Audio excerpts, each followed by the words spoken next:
अस्सलामुअलैकुम फ्रेंड्स, इस वीडियो का टॉपिक है पेटी कैश बुक। जिस तरीके से हमने देखा single column cash book, double column cash book, triple column cash book, इसी तरीके से होती है पेटी कैश बुक। देखो, मेन कैश बुक एक होती है जिसमें हम जितने भी कैश या बैंक चेक रिसीव कर रहे होते हैं या पे कर रहे होते हैं वो सारी चीज़ें हम मेन कैश बुक में तो रिकॉर्ड करते हैं, भले ही वो बड़े एक्सपेंसेस हों या छोटे एक्सपेंसेस हो। लेकिन पेटी कैश बुक में हम जितने भी छोटे छोटे एक्सपेंसेस होते हैं उसको पेटी कैश बुक में ही आप रिकॉर्ड करते हो। इसमें आप अगर कोई भी कैश रिसीव कर रहे हो या चेक रिसीव कर रहे हो, पेटी कैश बुक में आप इसको रिकॉर्ड नहीं करते उन सब चीज़ों को। अब देखो, वो स्मॉल अमाउंट्स या पेमेंट्स कौन कौन सी हो सकती हैं जो आप पेटी कैश बुक में रिकॉर्ड करते हो। जिस तरीके से पोस्टेज हो गई, ट्रैवलिंग एक्सपेंसेस हो गए, परचेसेस ऑफ स्टेशनरी हो गया, या स्टेशनरी में बहुत सारी चीज़ें हो सकती हैं जैसे आपके पेन हो गए या क्लिप्स वगैरह हो गए, वो सारी चीज़ें आप पेटी कैश बुक में ही रिकॉर्ड करते हो। अब देखो, एक होता है चीफ कैशियर, जो सीनियर कैशियर होता है, जिसका रोल होता है कि वो जितने भी फाइनेंशियल ट्रांजैक्शंस होती हैं या मैनेजमेंट होती है उन सब चीज़ों को ये चीफ कैशियर ही कंट्रोल करता है और इसकी रिस्पॉन्सिबिलिटी होती है इन सबको संभालना। सही है। अब देखो, चीफ कैशियर एस्टिमेट करता है कि कितने पेटी एक्सपेंसेस हो सकता है। उस पेटी एक्सपेंसेस के लिए ये एक फिक्स अमाउंट को, जो भी मनी सम ऑफ मनी होगा उसको फिक्स कर देगा और उस फिक्स अमाउंट को इम्प्रेस्ड कैश बोलते हैं। अब ये जो इम्प्रेस्ड कैश होगा ये पेटी कैशियर को दे देगा। पेटी कैशियर कौन होगा? जो पेटी कैश बुक को में सारी चीज़ें रिकॉर्ड करता है, वो पेटी कैशियर होता है। एक छोटा सा डिफरेंस देखते हैं मेन कैश बुक का और पेटी कैश बुक का। देखो, मेन कैश बुक में जितने भी आप पेमेंट रिसीव कर रहे होते हो, पेमेंट कर रहे होते हो, रिसीव कर रहे होते हो, वो सारी चीज़ें इसमें रिकॉर्ड की जाती हैं, भले ही वो कोई स्मॉल हो पेमेंट्स या बिग हो। लेकिन इसमें ये जो मेन कैश बुक होगा इसमें ये पेटी कैश बुक में जितने भी रिकॉर्ड हो रहे हैं वो सारी चीज़ें इसमें भी रिकॉर्ड हो रही होंगी मेन कैश बुक में।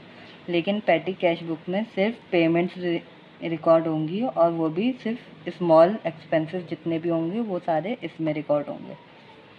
फिर उसके बाद आता है चीफ कैशियर जो होगा। सही है। चीफ कैशियर के कंट्रोल में ही मेन कैश बुक होती है। ये रिकॉर्ड करेगा क्रेडिट साइड पे ये एक्सपेंसेस को, पेटी कैश बुक को, क्योंकि ये एक्सपेंसेस हैं। इसके पास मेन कैश बुक में डेबिट साइड भी होता है, क्रेडिट साइड भी होता है। तो क्रेडिट साइड पे इसको रिकॉर्ड करेगा, क्योंकि एक तरीके से कैश तो जा रहा है ना, तो कैश जो होता है वो एसेट है, एसेट रिड्यूस होगा तो वो क्रेडिट साइड पे करेगा। लेकिन जो पेटी कैश बुक होती है उसमें डेबिट या क्रेडिट साइड नहीं होता, सिर्फ एक ही साइड होती है, डेबिट साइड।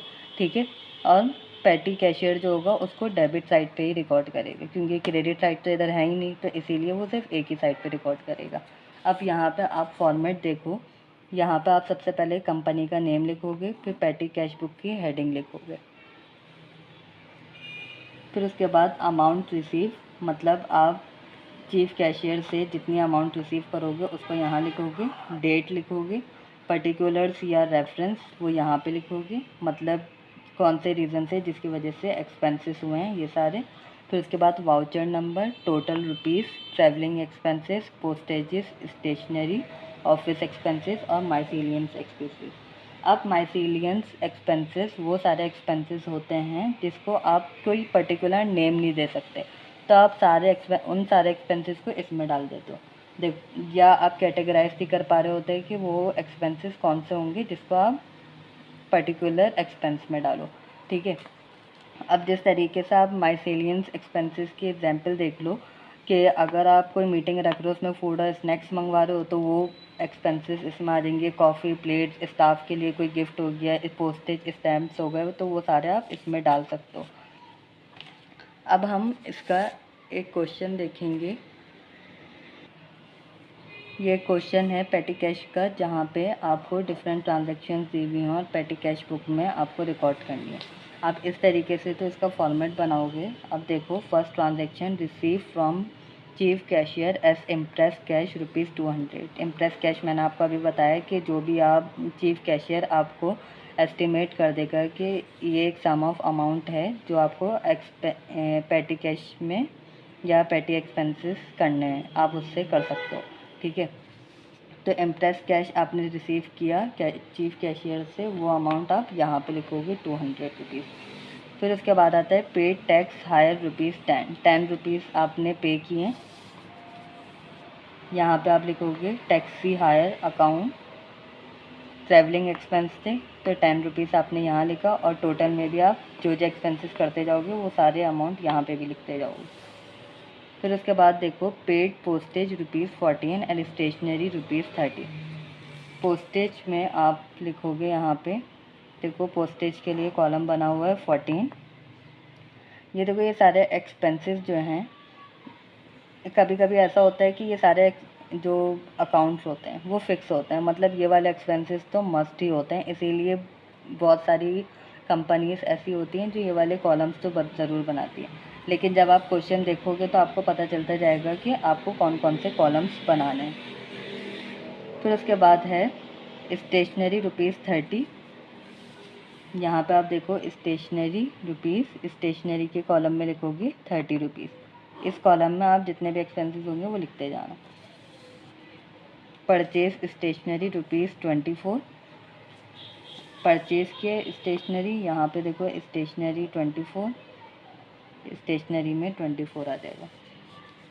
फिर है पेड टेलीग्राम चार्जेस ₹14 और बस फेयर है 2 रुपीज़। टेलीग्राम चार्जेस के लिए पे किए 14 रुपीज़। अब ये यहाँ पे आ जाएगा टेलीग्राम 2 रुपीज़, ट्रैवलिंग एक्सपेंस में आएगा। फिर उसके बाद बस फेयर भी था, बस फेयर भी ट्रैवलिंग एक्सपेंस में आएगा। अच्छा बस फेयर इसी में था, टेलीग्राम जो होगा वो पोस्टेज में आएगा। फिर उसके बाद आप देखो bought postage stamp ₹48, postage 48 postage में आ जाएगा। फिर उसके बाद है paid ₹36 for repair of typewriter. Typewriter देखो ऑफिस एक्सपेंसेस हैं, तो ऑफिस एक्सपेंसेस में 36 रुपीज़ आएंगे। फिर उसके बाद आप लास्ट में क्या करना, ये सारे जो कॉलम हैं उन सब का टोटल करना। इन सब का टोटल किया, आपको टोटल जो रुपीज़ दिए थे 200 दिए थे, ठीक है। 200 में से आपने 178 रुपीज़ स्पेंड कर लिए हैं। अब आपके पास जो रिमेनिंग है वो 22 रुपीज़ है, सही है। अब इस मंथ में आपने 178 रुपीज़ स्पेंड किए हैं, रिमेनिंग 22 रुपीज़ बचे हैं, तो ये आपके लिए क्लोजिंग बैलेंस है। CD का मतलब होता है कैरीड डाउन, मतलब क्लोजिंग बैलेंस। क्लोजिंग बैलेंस का मतलब होता है मंथ के लास्ट में जो भी आपके पास रिमेनिंग बचता है वो आपके लिए क्लोजिंग बैलेंस होता है। अब यही क्लोजिंग बैलेंस आप नेक्स्ट मंथ में यूज़ करोगे, इसी 22 रुपीज़ से स्टार्ट करोगे, ठीक है। ये तो कैरीड डाउन था, ठीक है। अब कैरीड डाउन जो होगा नेक्स्ट मंथ के लिए ब्रॉड डाउन होगा। ब्रॉड डाउन मतलब ओपनिंग बैलेंस। या आप नेक्स्ट डे से भी शुरू कर सकते हो, क्योंकि आपने ये 7 जून तक किए, तो 8 जून से आप इसको स्टार्ट कर सकते हो। तो बैलेंस ब्रॉड डाउन आपके लिए है 22 रुपीज़, आप यहाँ पे लिखोगे। अब आपको देखो एक अमाउंट फ़िक्स की हुई है, जो मेन कैशियर है या सीनियर कैशियर है उसने आपको 200 रुपीज़ फ़िक्स किया हुआ है, तो 22 रुपीज़ तो आपके पास ऑलरेडी थे।